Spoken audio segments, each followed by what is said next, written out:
first described Parkinson's disease, basically from seeing people on the street, how they walked and how they moved.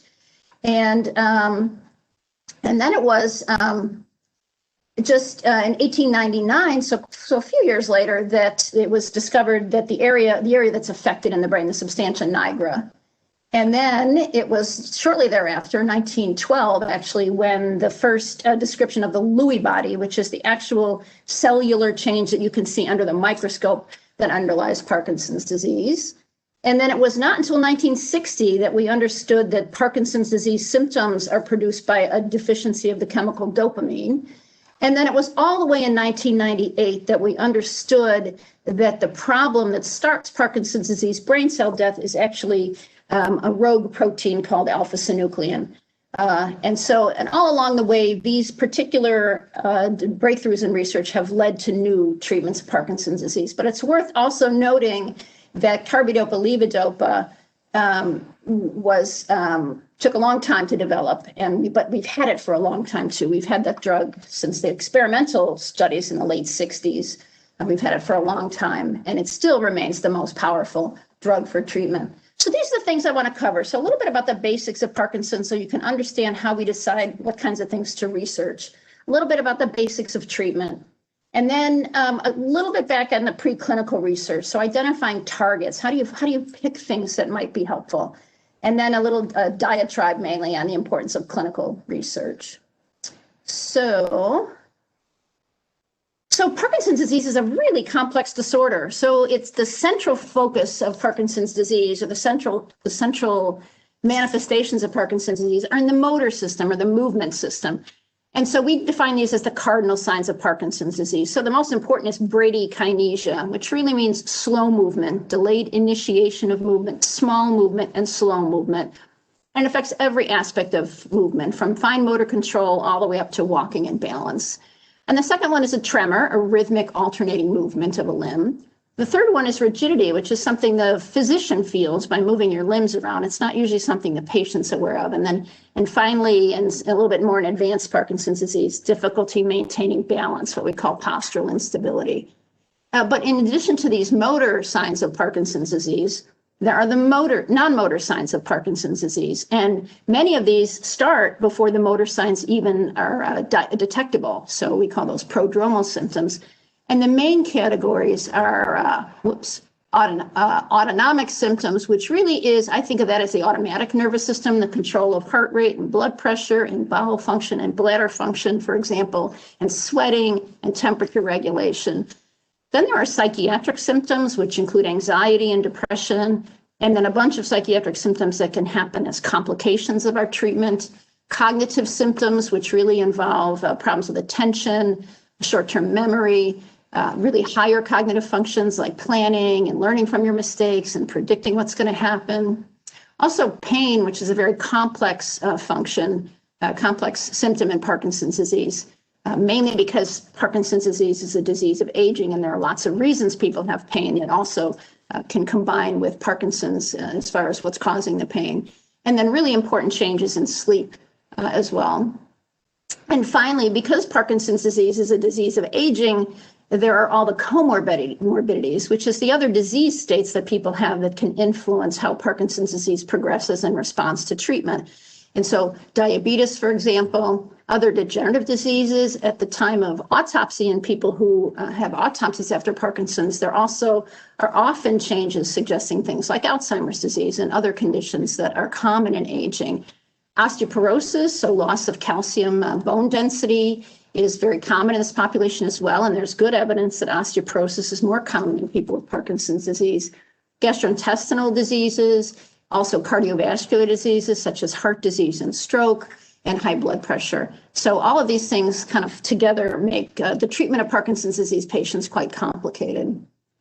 So this is the basics of how we get from this rogue protein I mentioned at the beginning to the actual disease. So this is what a neuron looks like. A neuron is the name of a particular kind of brain cell, and it's got a cell body that has the nucleus in it, which is where all your genetic material is in. It's got a lot of processes that reach out and connect with other brain cells. And then it's got a long process called an axon, so that it can send information and release chemicals distant from where the cell lives. And this is an important concept because the brain cells, there's cell bodies in one part of the brain, but they release the dopamine in another part of the brain. And so, as I mentioned earlier, the first step in this death of brain cells is the accumulation of a protein called alpha-synuclein within the brain cells. Now, this protein is manufactured in the brain cells. It's essential for normal brain health. There's normally a balance so that the amount in the cell at any one time is just right. That balance is maintained by the amount that's manufactured every day and then the amount that's recycled when it needs to be broken down and recycled. And something is off in that balance so that this protein starts to accumulate in the brain cells. And particular brain cells to start with, which we'll talk about in a little bit.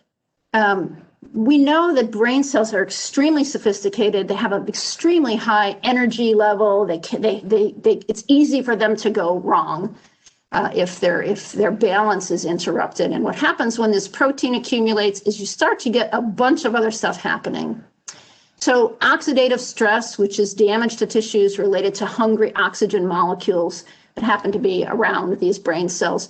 Energy failure, the cell's inability to produce the normal energy they need to keep their reactions running and to protect the cell from harm. Excitotoxicity, which is an effect of excitatory brain chemicals released from other cells that damage the brain cells. Failure to transport stuff from one part of the cell, so for example, from the nucleus all the way to the ends of the axon and the nerve terminals.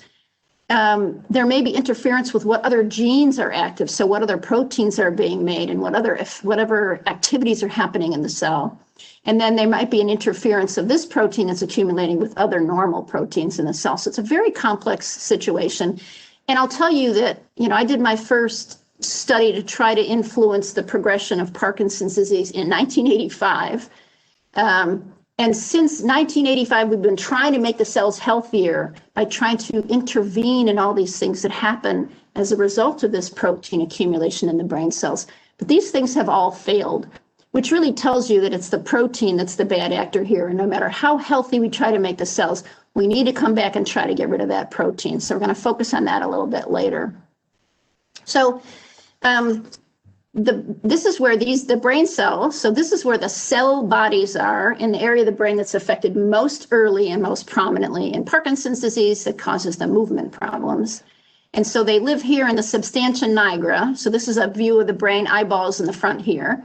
This is where this is the brain stem that connects the brain to the spinal cord. And right up here at the top is the substantia nigra. And that's where this part of the cells live, the cell body. And then here are the projections. Those long axons go up here. And that's where these cells release their chemical. And in this part of the brain, the chemical that's affected is a chemical called dopamine. So most or all of you have heard about dopamine in Parkinson's disease. So when the neuron, the brain cell is normal, this part of the brain cell releases dopamine. It then goes and attaches to specialized areas on another brain cell called receptors, dopamine receptors. And that stimulation of those dopamine receptor produces normal movement. When these brain cells start to die, they're not releasing the dopamine, so these receptors don't have any dopamine and movement is abnormal. So the first principle here is that the brain cells are being affected by this protein. These brain cells, their job is to manufacture and release dopamine in several different places, but for the movement stuff, we're focused on this area right here. And when those brain cells die, there's not enough dopamine here, and the movement is not normal. So then what happens is when the dopamine is low, then people have these 4 signs I told you about. And so you have the clinical picture of Parkinson's disease. Now, if that's not bad enough, other brain cells actually die too. So there are other brain cells, and I'll show you why that is in a minute, that die. And those brain cells actually are responsible for manufacturing and releasing other chemicals. And these are the chemicals that are responsible for what's called non-motor PD. So on the slide that I showed you, things like blood pressure regulation and bowel and bladder regulation, those things, and psychiatric signs and symptoms, those are the things that result from other neurochemicals. And that's important because most of what we do for treatment involves dopamine, and we can't expect the dopamine to help these other symptoms. So that's why people who are moving okay on their medicine will have often these other signs and symptoms. So one of the phenomena that's common we've known about most recently, actually, is that Parkinson's disease seems to start a little bit lower down. So here's again the same picture I showed you, eyeballs over here. This is the brain. This is the brain stem that connects the brain to the spinal cord. Up here is the substantia nigra, where those brain cells are that go and project and release the dopamine. And before people start to have signs and symptoms that are diagnosable as Parkinson's disease, the bradykinesia, the rigidity, the tremor, and the postural instability, they will have these things that are called premotor or prodromal symptoms. They're very common. So they're things like loss of sense of smell, excessive daytime sleepiness, constipation, anxiety, and depression. So these things reflect that there's actually brain cell loss below the dopamine part of the brain, of the nervous system. And over time, where this is where this dark shaded in area is where the dopamine cell is lost. So this is before the movement problems start. And then this pathology, so these changes with the protein accumulation will move up. And once they get up here to this higher part is when the movement problems start. And then they continue to spread over a lot of the brain. And then you start to get a lot of the late complications of Parkinson's disease. So it's a very complex disease, both because it has motor and non-motor symptoms and because it occurs in a setting where there are other medical issues that make things worse, but also because the actual disease process tends to spread throughout the nervous system, which makes it harder to control the symptoms over time. So that's a really important thing to understand. So what are the basics here? So to summarize, there's a protein accumulation in the brain cells. That protein's called alpha-synuclein. We'll call it AS for now, and that causes brain cell death. The decreased dopamine that happens causes the motor signs of Parkinson's disease. That's the stiffness and the slowness and the walking and balance problems. There's a spread of that protein causing further brain cell death. That causes a loss of other chemicals produced by brain cells, and that causes the non-motor symptoms of Parkinson's disease. And then finally, we haven't addressed this yet, but in addition to all that spread, there also is an evolution of the response, of the motor response to therapy. So what seems to be a very simple treatment early on becomes more and more complex over time, both because the disease has gotten more severe, but also because the way the brain responds to the treatment will change over time. And that's an important thing to understand. But the bottom line is when people ask about a cure, to cure or slow Parkinson's disease, we've got to stop or slow that protein accumulation and save those brain cells, because it doesn't seem like just making the brain cells healthier, like we've been trying to do since 1985, is enough to slow or stop the changes in Parkinson's disease. And to treat the symptoms, we need to try to get the chemical balance to be more normal. So for the motor symptoms of Parkinson's disease, we want to try to get a normal amount of dopamine in the brain. And for those non-motor complications, we need to try to affect those other brain chemicals. And I'll tell you, we're much better at doing the first part, the dopamine, than we are at the others. So here's just a list of the other neurochemicals. So dopamine, number one here, tremor, rigidity, and slowness, also responsible for color vision and visual contrast. So some of the vision complaints people have. And when your dopamine's low, often your standing blood pressure will be low. The next one that's commonly affected is norepinephrine. Think of this as adrenaline. And when this becomes low because other brain cells are affected, other than the dopamine brain cells, you can see depression, an interesting sleep disorder called REM behavior disorder, where the patient acts out their dreams, sometimes in a violent fashion. This one also contributes to low blood pressure when standing. Acetylcholine is a very important one. This also contributes to that acting out one's dreams at night. It's extremely important for cognitive impairment. So acetylcholine is the memory chemical. And so when that becomes reduced because of Parkinson's disease brain cell changes, then that produces cognitive impairment. Also seem to be related in loss of sense of smell, contributes to the blood pressure problem where people's blood pressure falls when they stand up. causes problems with swallowing, and causes lots of problems with intestinal function, especially bloating, excessive gas, and constipation. Serotonin is one of the happy chemicals. So when your serotonin levels are low, that causes depression, also causes anxiety, contributes to the sleep problem I told you about already. And then the chemical glutamate, which contributes to cognitive function and also balance. And so you can see that there are lots of chemicals we need to think about. We're best at managing this dopamine one. We're trying to get better at managing these other ones. So I showed you that cartoon before where the protein accumulation in the cell causes the cell to become sick. The cell dies. That results in a dopamine deficiency in the brain, which causes the typical signs of Parkinson's, the tremor and the stiffness and the slowness and the imbalance. Also causes the death of other brain cells with other neurochemical decreases and non-motor Parkinson's disease. We like to try to separate treatment of Parkinson's disease into two things. So the first thing would be what we call neuroprotection or disease modification, which means slowing down the worsening process of Parkinson's disease. So that's most of this slide here. And then we aren't able to do this yet. We're going to talk about it, but we're not able to do it yet. But then the other part is the symptomatic stuff. So how can we make the symptoms better? So we need to think about those two categories of treatment. All right. So for the movement, remember this is a dopamine problem. I'm showing you again those nerve cells where the cell body, where the DNA is here in the top part of the brain stem, the stalk that connects the spinal cord to the brain, and then resulting in a loss of dopamine here and causing the tremor and the rigidity and the slowness.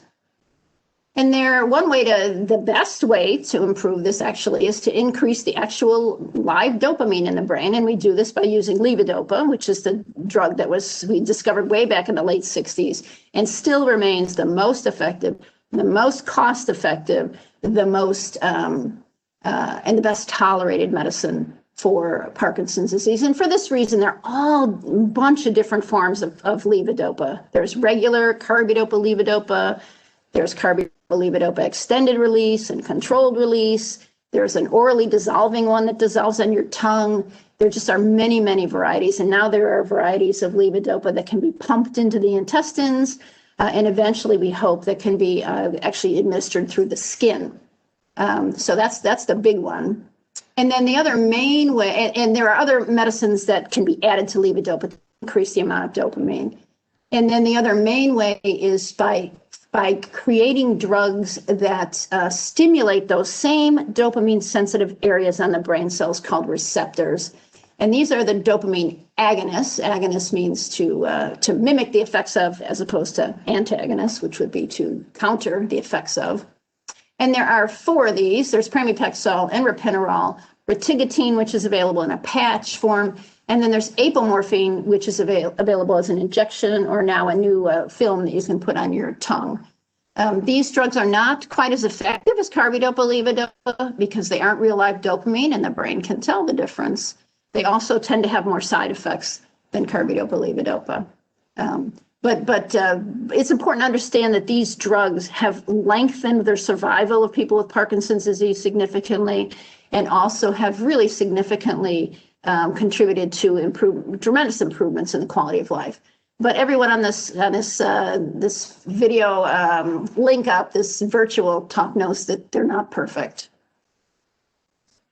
And so these are the challenges we have in managing Parkinson's disease. So for symptomatic therapies, for improving dopamine, remember that dopamine is not the only chemical, so there are multiple neurochemicals involved. The normal situation in the brain is that the brain has a constant level of dopamine in it. And we are not able to do that with the medicines that we have now. And so a lot of what we do every day in the clinic is trying to smooth out the effects of levodopa, for example, and the other drugs that we use to try to give it a normal, continuous level of dopamine. And the problems with the not being able to deliver this drug continuously result in changes in the way the brain responds to the medicine over time. So it's a challenge, and it requires both a practiced hand, somebody who understands the medicines and the disease, but also a really, really intensive one-on-one collaborative effort between the doctor and the patient to find the exact right dose for the person, and to recognize that that's going to change over time. And then the other thing is that there are off-target effects, so meaning that there are areas where there's just plenty of dopamine in the brain, and putting more dopamine in the brain can sometimes lead to side effects. So that's things where the dopamine gets where we don't exactly need it. And then for neuroprotection and disease modification, one of the big issues is that there's a long prodromal course. So there's a lot of brain cell deterioration at the time that we're first able to diagnose Parkinson's disease. It's predicted that between 6 and 10 years before onset of the disease, there are changes in brain cells. So there's actually brain cell death going on. And so one of the big efforts is to try to identify those symptoms and try to intervene earlier in the disease. The second thing is that some people want to call Parkinson's disease a syndrome rather than a disease. And the reason is because it may be that different patients arrive on the threshold of Parkinson's disease for different reasons. So what we ordinarily tell people is that the risk of Parkinson's disease is related both to genes, so some kind of genetic susceptibility, and then to an environmental trigger. So these are things like head injury and perhaps exposure to toxic chemicals. But it's very likely that there are different combinations of genes and different combinations of environmental exposures that all lead to the same place. So Parkinson's patients can look very much alike, but may have arrived at that diagnosis in a different way, which means that it might be necessary to find out what those causes are and to more specifically target a neuroprotection intervention, something to save brain cells. And then the second thing, this is a perverse, I think, effect of having really good treatments, is that the only way we can measure right now the worsening process of Parkinson's disease is by assessing the severity of the symptoms. And that's especially challenging because we have symptom treatments that work pretty darn well. And so it's hard to measure worsening or progression when the person looks good when they come to the clinic. So it's kind of a perverse problem because we have good treatments. And finally, we don't have really objective measures of disease progression. There's not a scan we can record that says this person is 20% worse than they were 5 years ago, for example. So something I'm asked very commonly in clinic was, how many more years until we have a cure for Parkinson's? And that is such a hard question to answer when we don't have something that looks really, really, really promising right now. And it's important to understand the drug development occurs over a long period of time. So this is a cartoon that shows if you're starting from scratch, meaning discovery, you're trying to find things that have some kind of influence in a preclinical model. So this would be a cell culture, for example, or a mouse. It takes up to 10 years to get through that discovery process, and then to get through the animal testing. And only then does it move into what's called the phase 1 of clinical testing, which means its use in small numbers of patients or healthy people to see how toxic it is, what kind of doses can be used. And then it moves into phase 2, which is usually a relatively small number of patients. And in phase 2 studies, mainly they're looking to see if there's a signal. Does it look like it might be something worth testing in a larger study? And also, what kind of dose is tolerated? What kind of side effects, for example? That's what phase 2 testing is. And in Parkinson's disease, usually this is in the ballpark of about 50 to 150 patients. And then to go into phase 3 testing, usually much larger numbers of people. And a phase 3 study means one that is large enough and is using the right doses of the medicine and is using the right measures to see if something works in order to secure FDA approval, basically. I mean, the Food and Drug Administration requires 2 phase 3 studies in order to approve something to enter the market. And then once the phase 3 testing is completed, then the FDA reviews and approves the treatment. Sometimes there are studies afterwards to look at additional aspects of the, whether it might help for some other symptom, for example. That's called phase 4 testing. You can short circuit that a little bit by what's called repurposing. So there are drugs that are on the market right now, and there are some studies that just screen whole libraries of compounds that have already been approved. And that buys you some extra time because you don't have to do this discovery, and the amount of preclinical testing you have to do is less. And so you can kind of jump into that line a little bit faster. And we'll talk about a couple of things that have led to developed from repurposing efforts from drugs. But still, if you start from the main thing of discovering, out of every 10,000 things that you screen, only 5 of them will get to this clinical testing, and only 1 will be approved by the FDA. So this is an extremely labor-intensive and financially expensive operation to find treatments. So what's preclinical research? So preclinical research starts when you have a hypothesis of what's going wrong in the brain, and then you start to screen compounds to see if you have something that will intervene in that process. And then you start to do animal testing. And there is no animal that gets Parkinson's disease. And so in preclinical testing in Parkinson's disease, you can make a mouse have Parkinson's disease basically 2 ways. One is you can alter their genes, especially in a way that makes them produce more of that toxic protein. That's the most common genetic modification. So you engineer the mouse to make more AS protein, and then you get a mouse model of Parkinson's. Or you can poison them using a poison called MPTP, which tends to selectively kill dopamine brain cells. And so those are the 2 kind of screening.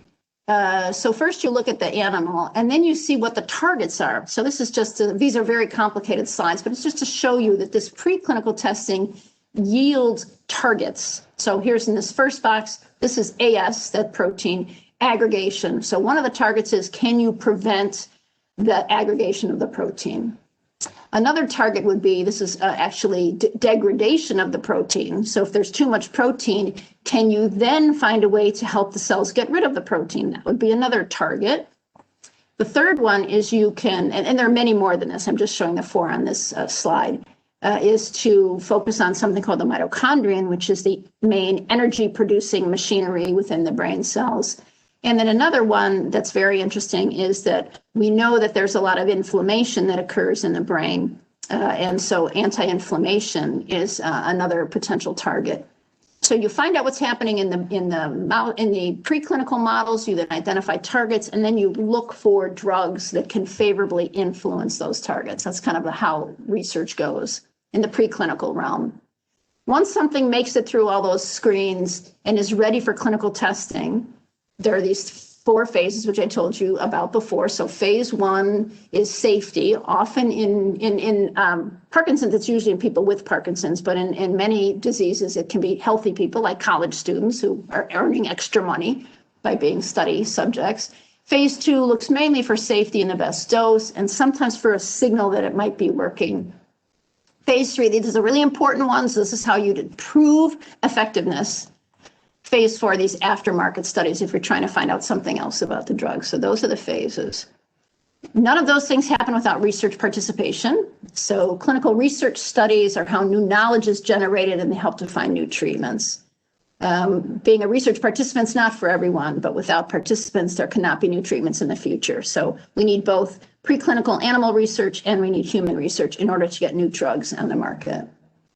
It's important to understand, I'll get back to this in a little bit, that there's really tremendous oversight of research to make sure that it's safe. In this country, you've got mainly the Food and Drug Administration, but then there's an Office of Human Research Protection. There's something called good clinical practice that tells how one operationalizes clinical research, so how the subjects are treated, how everything is approved, for example, how the investigator, who's usually a doctor, does the operations of the clinical trial.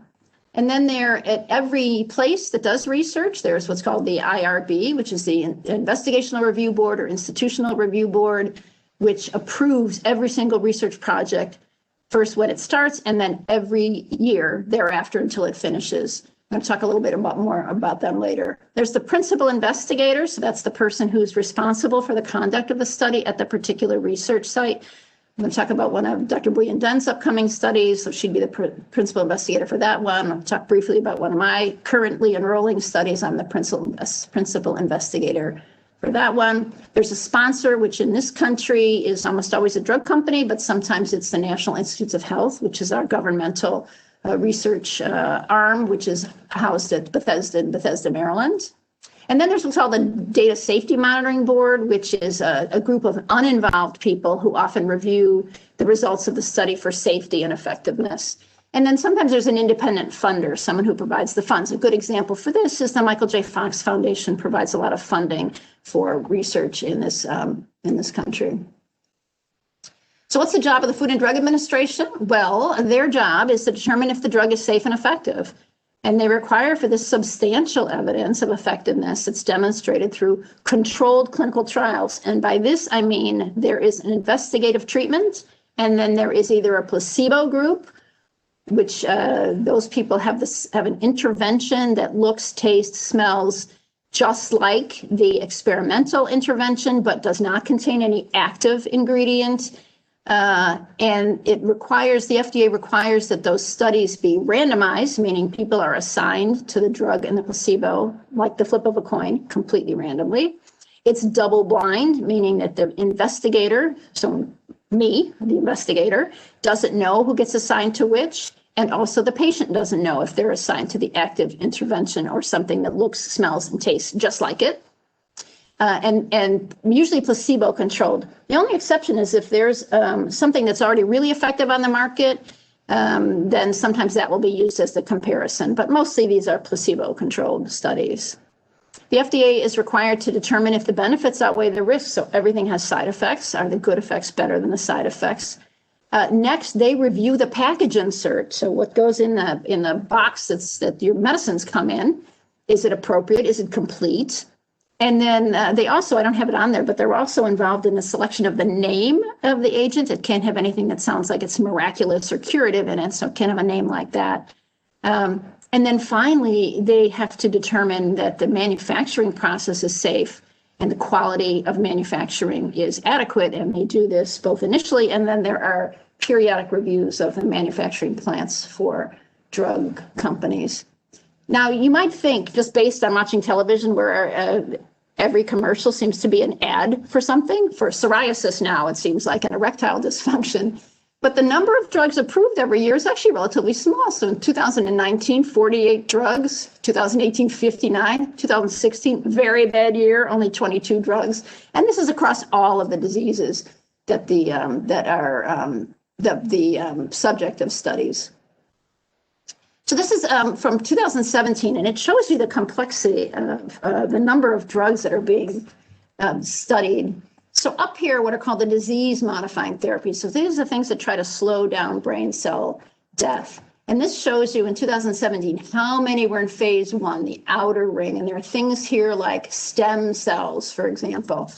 How many were in phase 2? And these are things like fecal transplants and a bunch of other kind of experimental drugs, but also things like simvastatin, the cholesterol medicine, for example, and carvedilol, which is a blood pressure medicine, and donepezil, which is an Alzheimer's medicine.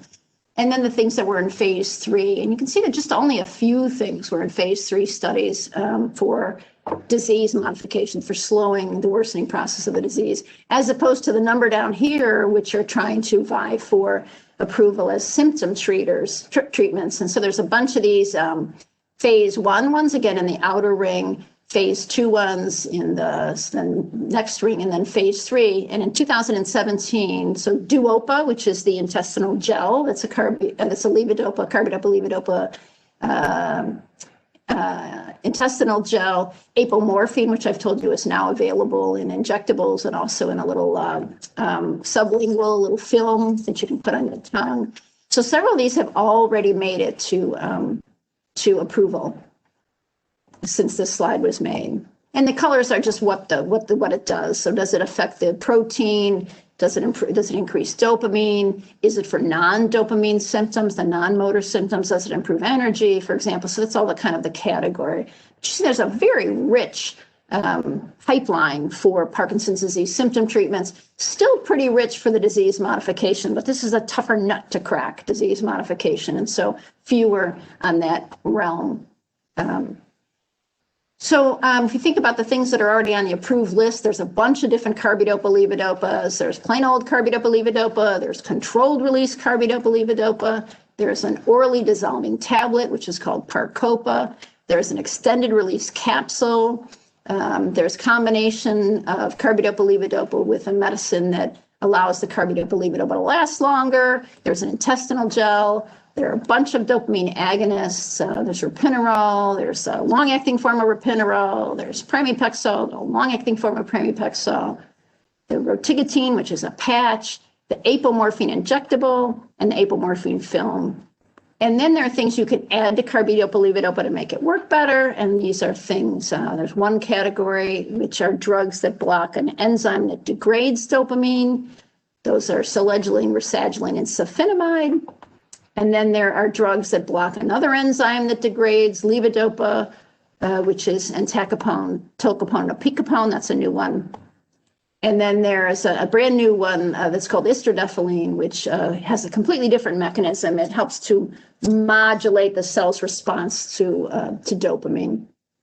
So a huge wealth of drugs that are available and already approved for Parkinson's disease and that we're able to use every day.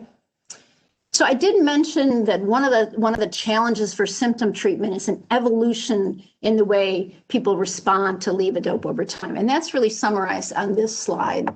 So from left to right here is time. So time since starting levodopa, carbidopa-levodopa. So the first column here is 1 to 3 years. The next column is 4 to 6 years. And then after that is 6 to 10 years. And the top bar here says clinical response. And you can see that the green means on and the red means off. So early on, when people start treatment for Parkinson's disease, they can take their medicine just a few times a day, maybe even skip a dose or forget a dose once in a while, and they'll still get a nice, even response to the medicine. So they spend the whole day in this green state where they're on, which means their symptoms are well controlled. Now, at the same time, carbidopa-levodopa is a drug that lasts in the bloodstream a very short period of time, just a couple of hours. So at the time that they're feeling great all day, the medicine concentration in the bloodstream is going up and down. So take a dose, it goes up and then it goes down. Take a dose, it goes up and then it goes down. Take a dose, it goes up and then it goes down. And yet, despite this, they're able to have a nice, smooth response. And that's because they can store the drug in the brain really well. They store up the dopamine in the brain and then release it as needed. And then at the 4 to 6 year point, most people will start to notice that if they're late on a dose, or even sometimes when they're on time on a dose, they're not having that smooth response anymore. So they take their pills in the morning, they're doing pretty well, but then they notice a taper off. It may not be all the way to the point where it's off, where they feel really stiff and slow. And then they take another dose and maybe they aren't quite as good, and then they drop below, so they feel stiff and slow here. And so this is when it starts to be a little bit less predictable. What's happening in the bloodstream is the exact same thing. They're still taking a dose, goes up, it goes down, take another dose. The amount in the bloodstream goes up and then it goes down. So you're still seeing the same thing, but something has happened here over those years to make the response a little bit less predictable. That's very common. About almost 50% by 4 years will have some of this. They'll feel like they don't have that smooth response anymore. And then as the disease goes on, what starts to happen is that sometimes the blood levels aren't exactly the same. And this is because sometimes you're not absorbing the medicine quite as well, mainly because of problems with the motility, so how things move in the intestine, from the stomach to the small intestine, for example. And then also people are starting to notice much less predictability of their medicine. So they'll spend some times where they're actually feeling over-medicated. This is called dyskinesia. So tendency to be fidgety or twisty. So in this particular case, take the pill, get better. They're in this nice normal state. And then what's happening is that they're over-medicated here. They're feeling fidgety or twisty. They take another dose. This time they don't have that fidgetiness, and then the next time they do. And so again, there's this kind of less predictability over the course of a day as the disease gets more severe. And so when I said that the management of Parkinson's is really a collaboration between the patient and the physician, that's because when you come to see me for 30 minutes every 6 months, you need to tell me if your response looks like this, where you're feeling nice and smooth all day, or if it looks like this, where you're feeling these kind of ups and downs, or whether it's like this, where you're feeling sometimes when you're feeling overstimulated, like fidgety or twisty, and sometimes when you're feeling understimulated. And so that's the challenge, I think, of managing Parkinson's disease over time. And our goal is to try to find a response that's smoother. And sometimes adding other medicines or changing the interval where we give it will result in a much better response. And that's where the collaboration comes in. So people ask about these things. These are the recently approved medicines to try to smooth out those fluctuations. So the one new one is called opicapone. Ongentys is the brand name for this. This blocks an enzyme that breaks down levodopa in the bloodstream. So if you block that enzyme, more of the levodopa will get into the brain. I put in parentheses here the cost of these drugs, because these newer drugs are mind-bogglingly expensive. This is the monthly cost of this drug. Istradefylline, which is the new one, that's Nourianz. This modifies by acting at this part of the brain, these certain kind of brain receptor. It modifies the response to levodopa. It's the first drug in this class. It's quite expensive. And then, and for wearing off, most of these drugs will give you about an extra hour of the day of good function. So these kinds of studies usually will recruit people who have, on average, 3 to 6 hours of off time. So they spend 3 to 6 hours during the daytime when they're feeling that their medicine effect has worn off. It's slipped below that green zone into the red zone on that previous slide. And these drugs will give you about 1 hour more on average. So they're helpful, but they don't get rid of those that complex response to the medicine. And then there's some rescue therapy. So for people who suddenly feel like their medicine has worn off, they can either use an inhaler. This is a drug called Inbrija, also an expensive drug. And then the newest one is Kinmobi, which is apomorphine. So that's a dopamine agonist, something that mimics dopamine. It's a film, like whatever those like breath strips are, where you pull it on, you lay it on your tongue. It's that kind of an agent. That's also really expensive.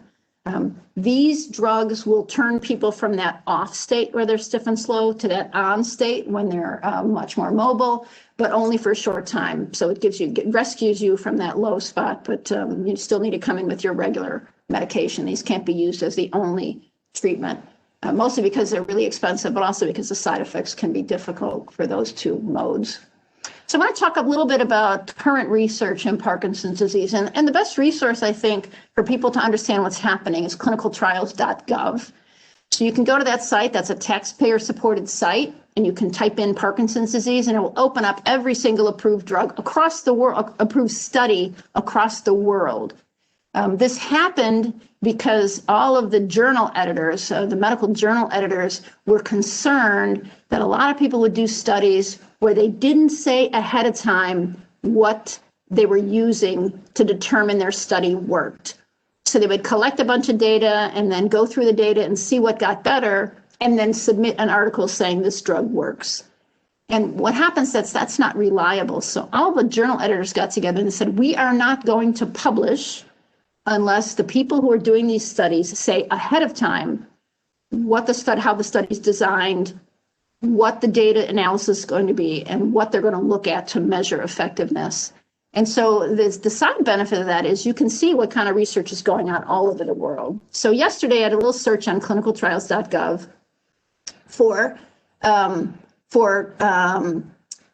current clinical trials that we're enrolling. So ones that are looking for subjects now and that are for Parkinson's disease. And you can view these on a map, and you can also look at a list of them, and each one you can click on and see what it's all about. And you can see if there's someone close by you is doing that study, for example. And this shows you the 340 studies that came up on the search yesterday. And so I just summarized the ones that I think are interesting. So here is these are the agents that are being studied for motor fluctuations. So that's that unpredictability of response that occurs across the day in people who've usually been treated for 4 or more years, and can result in people having good times during the day and bad times during the day. So this first one here is a combination of 2 approved drugs, so rasagiline and pramipexole. Now you could argue, well, if I have those 2, I could just make that combination myself at home. But this is, in fact, would be one treatment that combines those 2. This one, zonisamide, is an epilepsy drug. Now you may be thinking, is Parkinson's disease related to epilepsy? The answer to that is no. But there's some evidence that this repurposed epilepsy drug might be helpful for improving movement function in Parkinson's disease. And actually, it's approved in Japan for that purpose. It's being studied in this country for that. The apomorphine pump, so apomorphine is currently available as a film or as a rescue injection, but it's being studied as a pump, so pumped in under the skin to provide benefit in Parkinson's disease. This is a gene therapy study. So anytime you see something that says Lenti or AAV, that's the name of a virus type. And so usually these are gene therapy.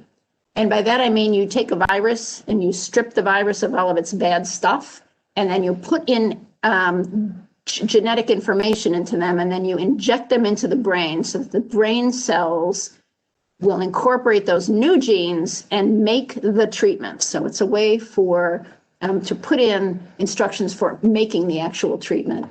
And in this case, these are enzymes that work to make dopamine. So this would increase the amount of dopamine that's being made and hopefully would smooth out that dopamine response so that you could control those movements. Rivastigmine is actually a drug that's commonly used to treat memory impairment, but it's being studied as a way to smooth out the effect.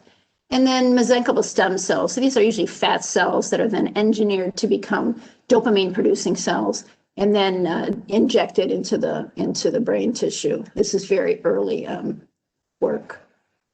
There's some other. This is another gene therapy one, which also puts in an enzyme to help make more dopamine.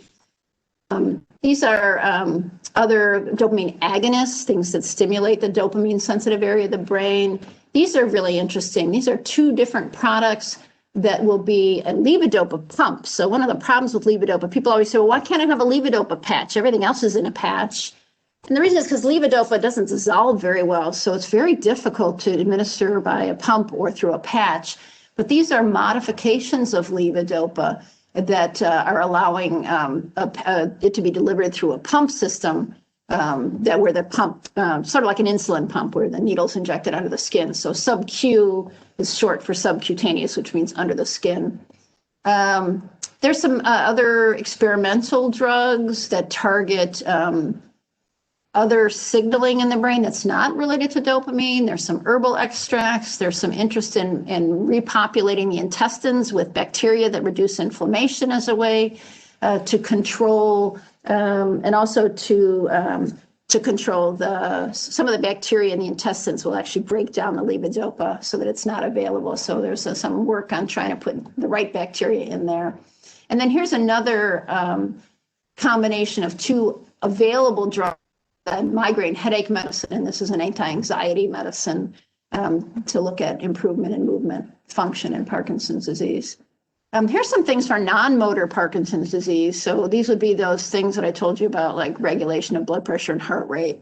So the first one is an antibiotic, and this would be to target the gastrointestinal symptoms of Parkinson's disease by realigning the bacteria that live in the intestines.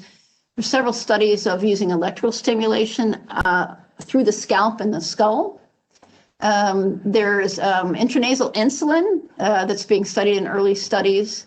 And then this is another medicine that works on a different chemical system called acetylcholine. And that would be for cognitive function, mainly for Parkinson's disease.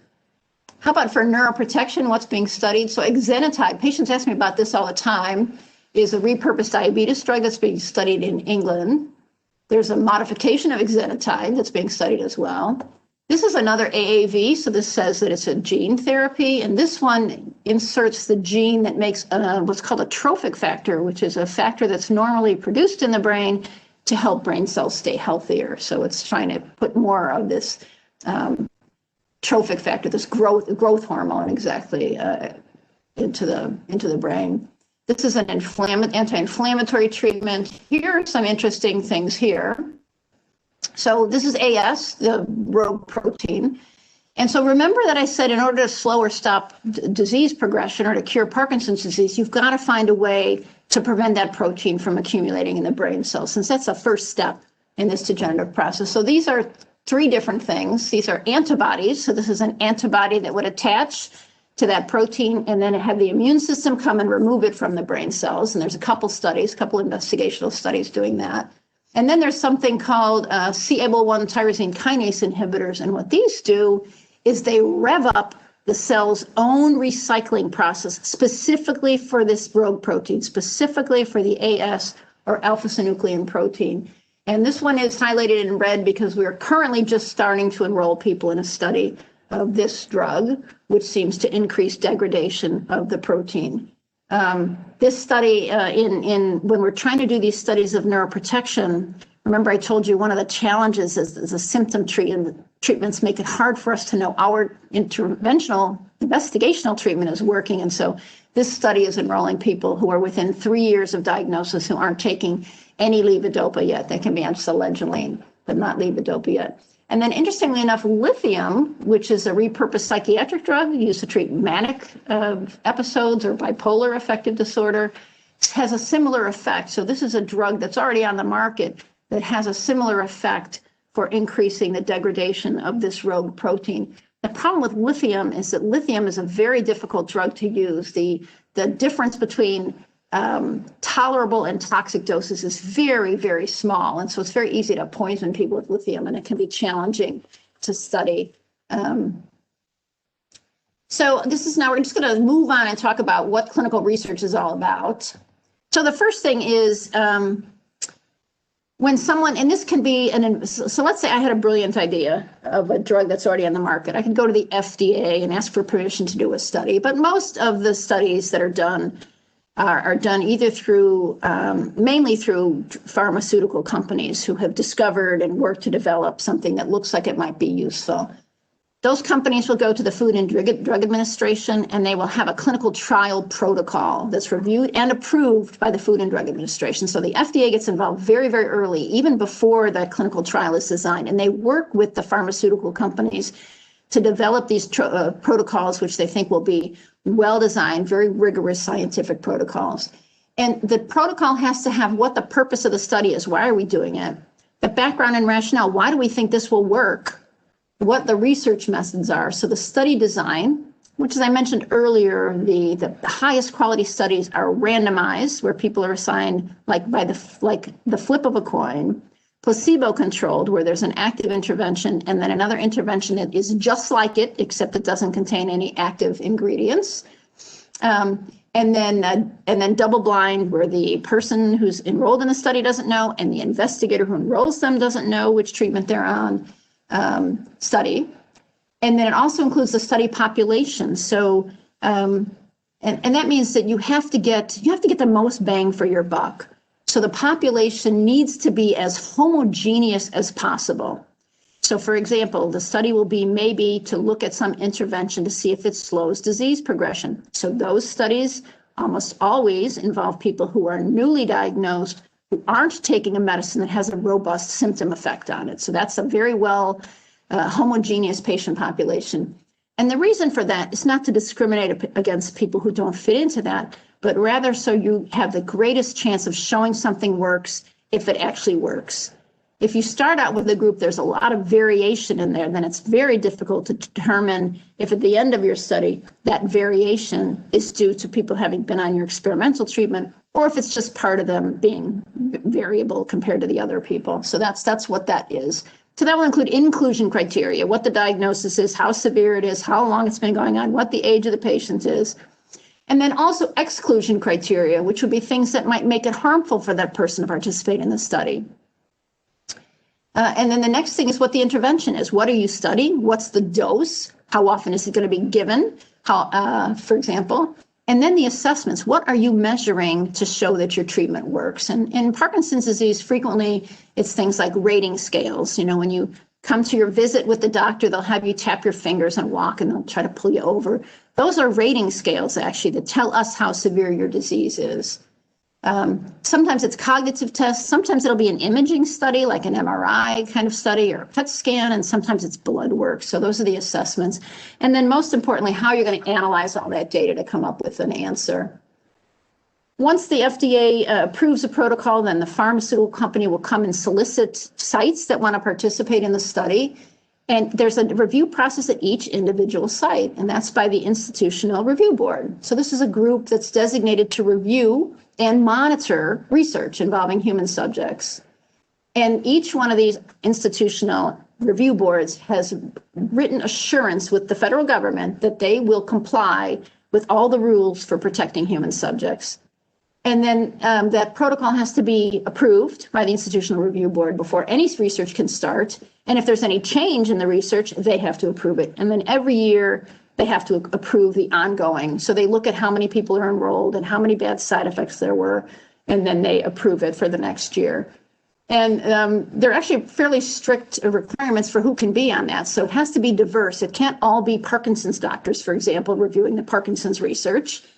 And there has to be scientists, but there also needs to be a non-affiliated member who often is a community activist or often an attorney or someone who wants to participate in the process for making sure that people are safe from harm. The protocol will often have a very detailed chart. This one's not for a Parkinson's study, but it will have here, what are all the things? So in this study, for example, they see if the person's eligible, they have them sign a consent, they enroll them, they put them on a dose, and then they collect these outcomes, surveys and height and weight and blood pressure, and this is a cardiac one, so there's an EKG, et cetera. And then the table will say at which time point. So this happens 4 weeks after, 8 weeks after, 5 months after, and it'll have a little symbol indicating this. And anyone who is interested in participating in a study will also see this schedule of activities so that they'll know exactly what happens when they participate in the research project. Now, what is informed consent? So informed consent is both a process and a document. So you cannot go into a research study without giving informed consent. That informed consent process has to continue throughout the whole study. And there are certain things that are required by law to be in that informed consent. So you have to be informed that this is research. This isn't care, it's research. The purpose of the research, how long it will take to participate, every procedure that's being done in the study, which of the procedures are experimental, whether there are any risks, whether there are any discomforts like getting a blood draw or having to do a cognitive test that might make you feel uncomfortable, any potential benefits. And you're not allowed to say that one of the benefits is that you're going to get better, because you don't know at the beginning if people are going to get better. Otherwise, you wouldn't be doing the study. Any alternatives? So is there anything else that could do the same thing that we think this one could do? How your confidentiality will be protected. And that's especially important now when information is so widely trafficked. So that includes how we keep the data confidential, where we keep the records, how we keep the records, but also that the FDA comes in and inspects the records, and they may see your identity. Not that they know who you are, but they may see your identity. Whether there's any compensation or treatment if the study intervention causes an injury, who do you call for answers to questions about research? What your rights are, legal rights as a research subject, whether any injury could be expected, and also that the participation is voluntary. You have the right to refuse participation. If a doctor says, I'd like you to go into my study, and you'd say, gee, I'd rather not, you can't lose any of your benefits of care at the place that you're being seen. You have the right to stop participating for any reason at any time without losing any of the benefits of being seen at the place that you're being seen. Who to contact, whether there are any risks to the fetus, what reasons the investigator or the drug company might stop your participation, even if you want to continue. Whether there are any added costs resulting, whether there are any consequences. So let's say you're in a study, you may be taking an experimental medicine or placebo. If there's a serious side effect that could happen if you suddenly stop something, you have to be informed of that. And then this is really important, is that if we learn something new about this drug or about any other drug that will affect your willingness to participate, we have to tell you. And then finally, the number of people who will be in the study. So is it a study of 10 people or is it a study of 1,000 people? So how to get informed about clinical trials. So here's the Clinicaltrials.gov website. This is a screenshot of the website. You go to this website, which is Clinicaltrials.gov, and you find this page. You then type in Parkinson's. I don't recommend typing in Parkinson's disease, because then sometimes you'll get every study that has disease in the title, but put in Parkinson's. And then you can pick if it's recruiting or if it's in your location. I mean, there are lots of things you can choose, and then it will open up a page that shows you all those studies. And each one then you can click on and you'll see who's doing the study, what are the inclusion criteria, what's the study intervention, what are the comparisons, a lot of information. And then you can even click on where it's being done. And sometimes, let's say you have a family member who lives in San Diego, a grandchild, and you want to be in a San Diego study. You might actually contact those people and say, look, I'm going to be there. How often would I have to be there? Can I be in your study? So there's a lot of information there, including all the people you would contact to see whether you can participate in the study. So then I also want to talk about, I'll frequently, and I always encourage people to keep a little notebook and tuck everything in there if they've seen something in the, in the newspaper, or they've seen something on TV about a study. It's important to have a good idea of how to critically evaluate the media reports of PD research. So I'm just going to show you an example, especially one example that people ask about a lot. So where does media fail to report research correctly? And I'll tell you my experience of being contacted by the media is they only want to hear about miracles. They want you to say that your drug study is going to lead to a miracle, which often leads them to be a little bit more optimistic about things than is warranted by the data. So one of the things that the media frequently makes a mistake about is they don't tell you if it's been a real tiny study. The thing about small studies is they need to be replicated by a larger study. And they won't say that the sample is really small, 12 patients, for example, or that it's open label where everyone knows who got the experimental treatment because everyone got the experimental treatment, or if it's not randomized when some people know, like if this research subject knows what treatment they're getting, because these things will influence both the investigators' assessments, but also the research subjects' assessments. So they may say that they're doing better because they know they got the effective treatment. That's just natural part of the human response. They often will present animal studies without saying that it's not possible to predict whether that study will be replicated in people.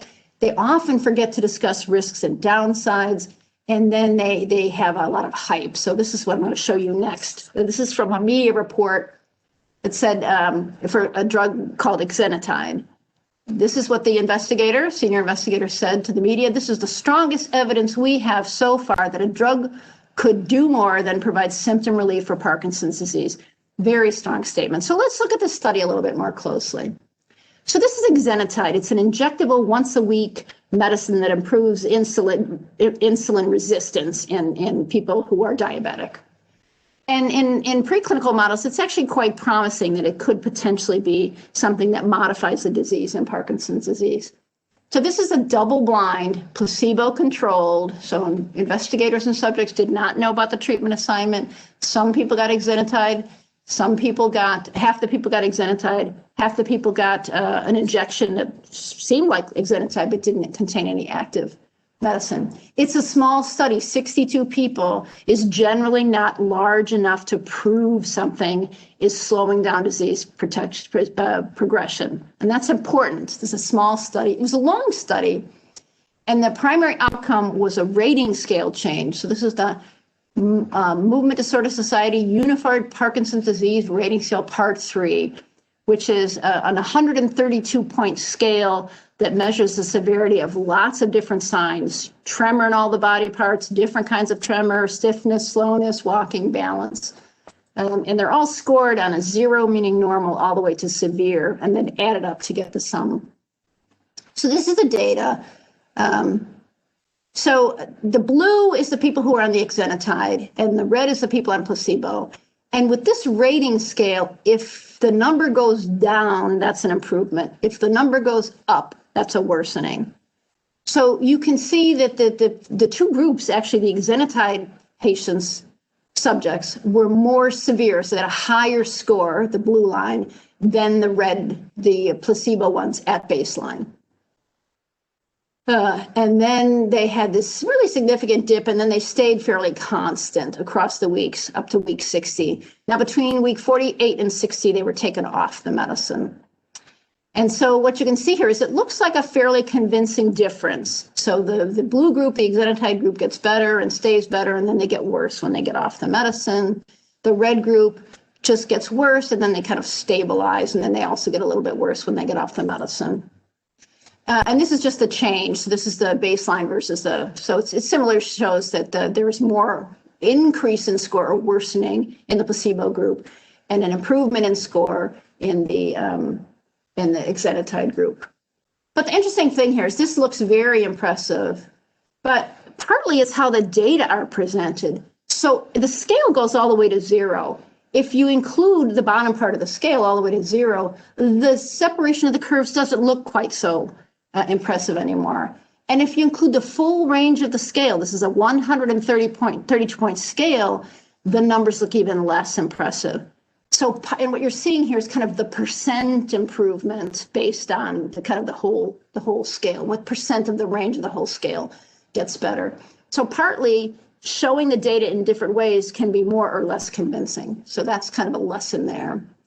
And then the second thing is statistical significance is not the same as clinical significance. So statistical significance, and every study will report whether the result was statistically significant. Statistical significance is a number that expresses the probability that the result of the experiment could have occurred purely by chance.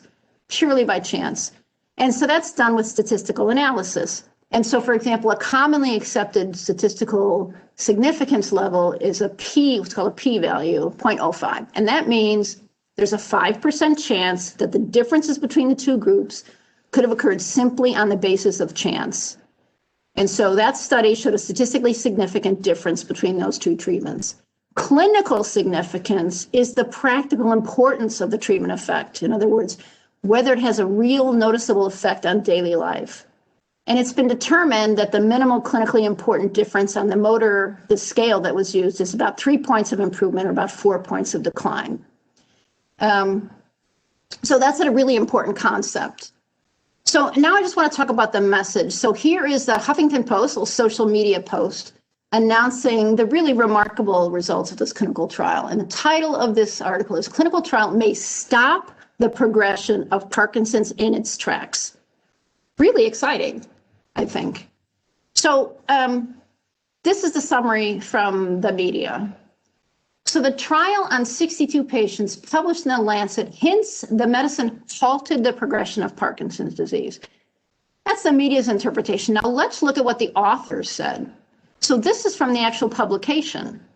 Compared with placebo, exenatide treatment is associated with positive and persistent effects on off-medication motor scores. So they had the patients stop their medicine and rated their scores, as measured by the MDS-UPDS rating scale.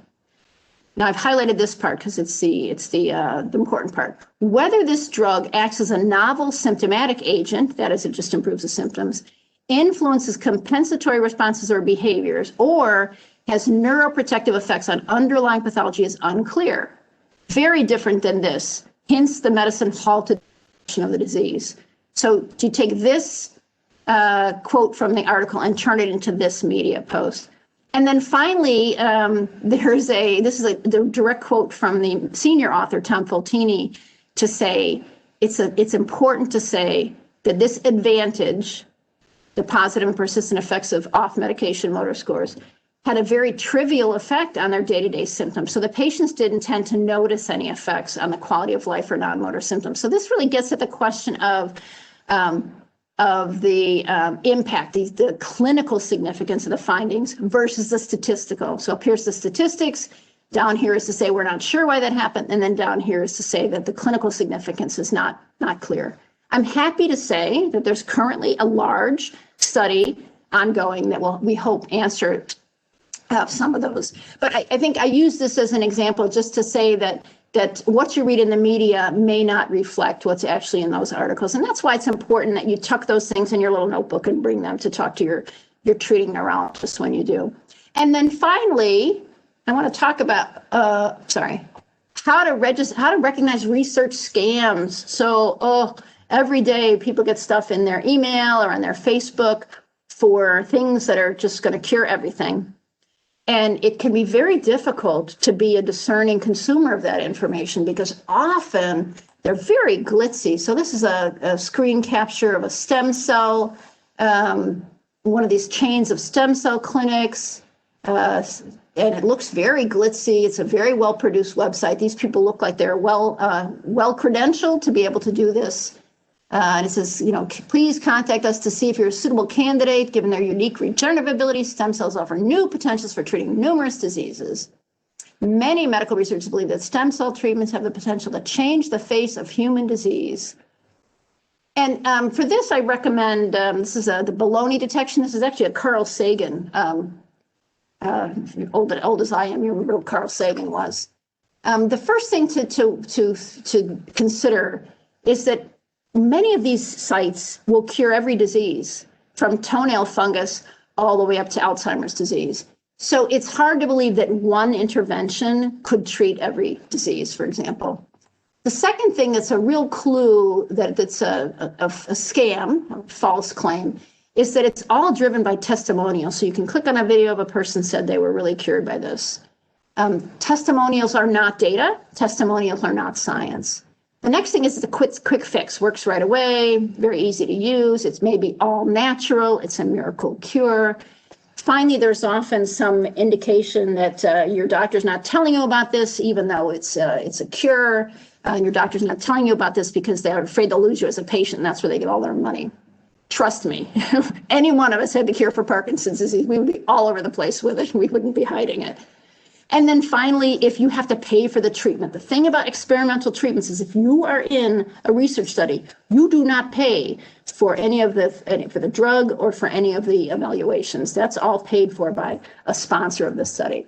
So that's kind of finally just to introduce for you to be the last part for you to be a real discerning reader of both the media and also these kind of medical scams. So that's the end of this formal presentation, and I hope Margot's been collecting all kinds of questions because I'm very happy to answer any of your questions. Yes, I've got a couple of questions here. So thank you very much, Dr. Shannon, for all of your information. Let's see here. One of the first questions that came up was, are there any procedures that are available for Parkinson's treatment besides DBS?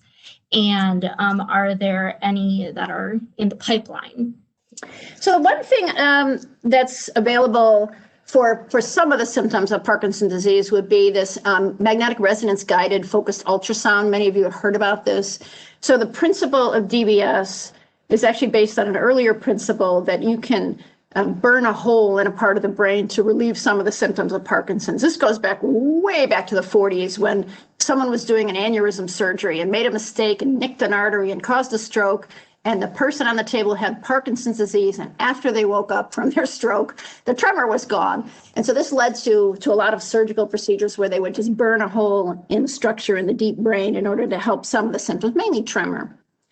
And it was really that lesion, we call those lesioning studies, led to deep brain stimulation because you can simulate the effects of a lesion by high frequency stimulation of one of these deep targets. And that's really what led to the whole field. So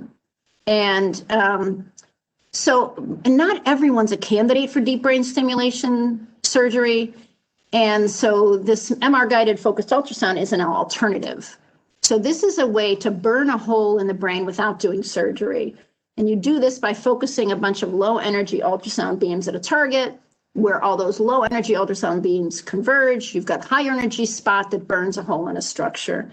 And so far, this has only been applied, it's only been approved for treating the tremor of Parkinson's disease. And that's important because tremor is annoying, but it's not as disabling as the slowness associated with Parkinson's. And so MR guided focused ultrasound to control tremor is great, but it won't control the other signs and symptoms.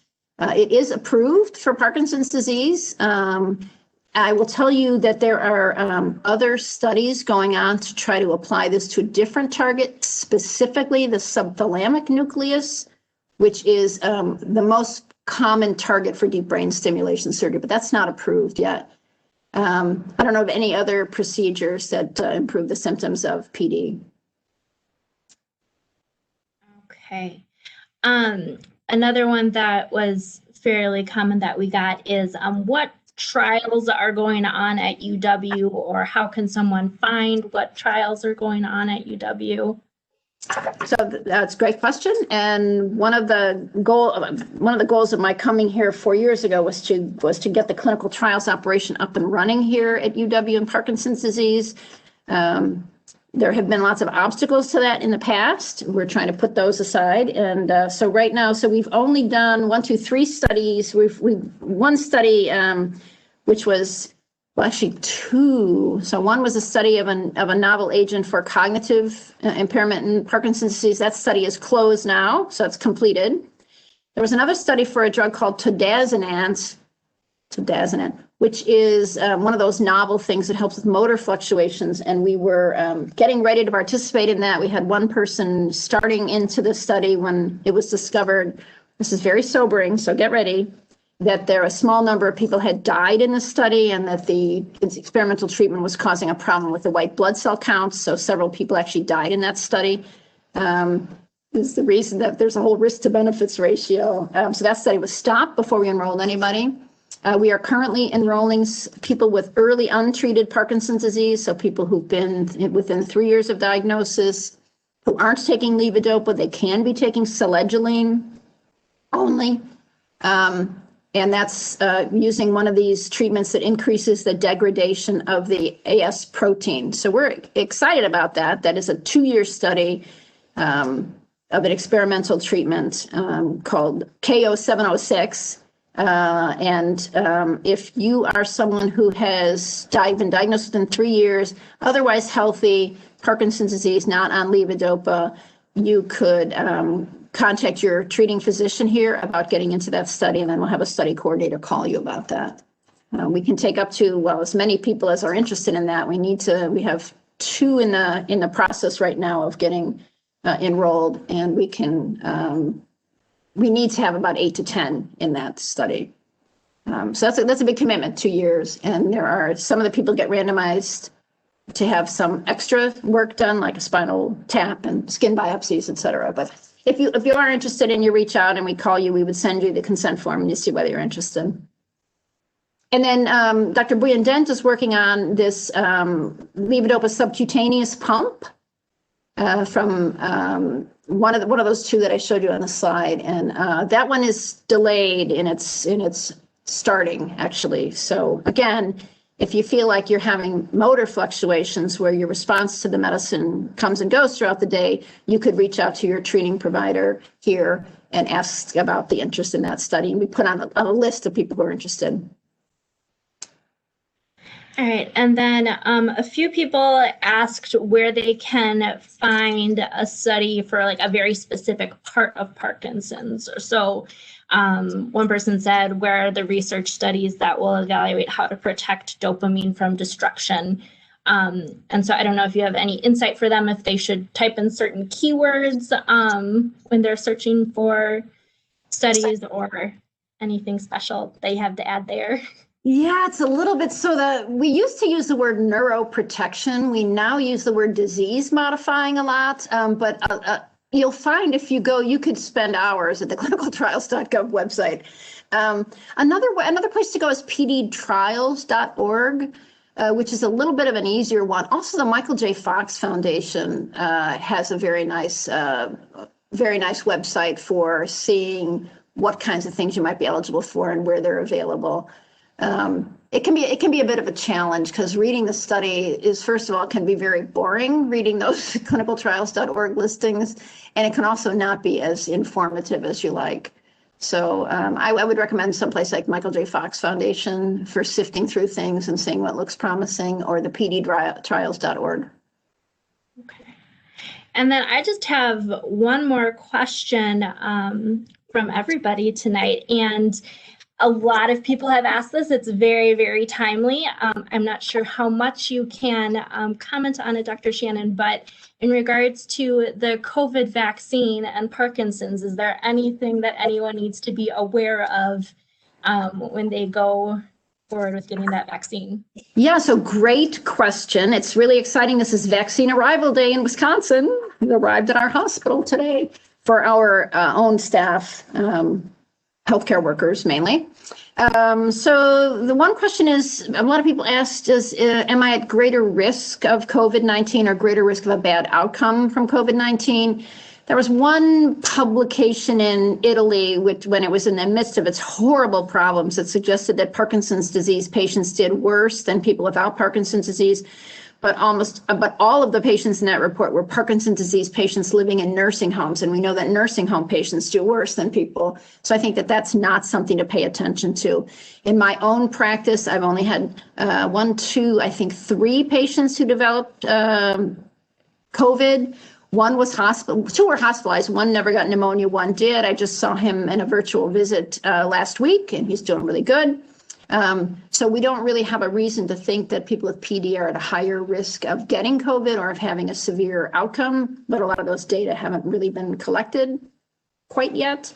As far as the vaccine goes, there is no reason to think that people with Parkinson's disease are at any greater risk from the vaccine. This is a vaccine, it's an interesting vaccine. So it's a synthetic message that tells the cells of your body to produce a certain protein. And that protein is what's called the spike protein that's on the virus itself. And so the signal comes in and your own cells make the spike protein, but not the virus. So you can't get sick from that. You make the protein and then your immune system makes antibodies to that. So then if you're exposed to COVID, your immune system will recognize that protein and will get rid of the virus. It's brilliant, actually. And the main reason it's brilliant is because there's no virus involved in it. There's no live virus or an activated virus, which many vaccines are. But secondly, this synthetic message, this messenger RNA, gets degraded very shortly, so it doesn't linger in the body and can't produce side effects. The main side effects from this are the 2-part injection. So the first is called an initial one, called a primer. So that's the first, your immune system will see that protein and start generating those antibodies. But the immune system works better if it has a second challenge. So then when it sees that protein again, it really ramps up to get rid of the virus, basically.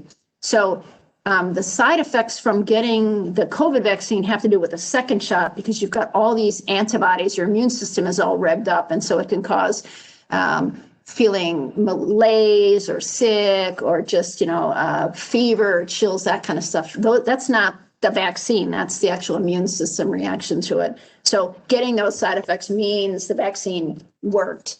About 10 or 15% of people will have a real significant couple of days, usually lasts a couple of days, up to 48 hours, maybe 72 hours. But that just is a good sign that the vaccine has worked.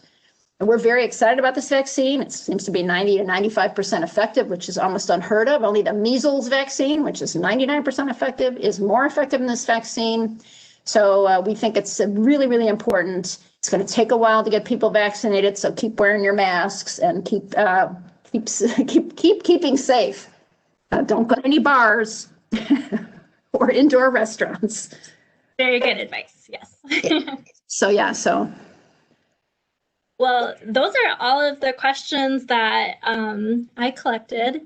So thank you very much, Dr. Shannon, for your talk tonight. I'm really glad that things overall went very well.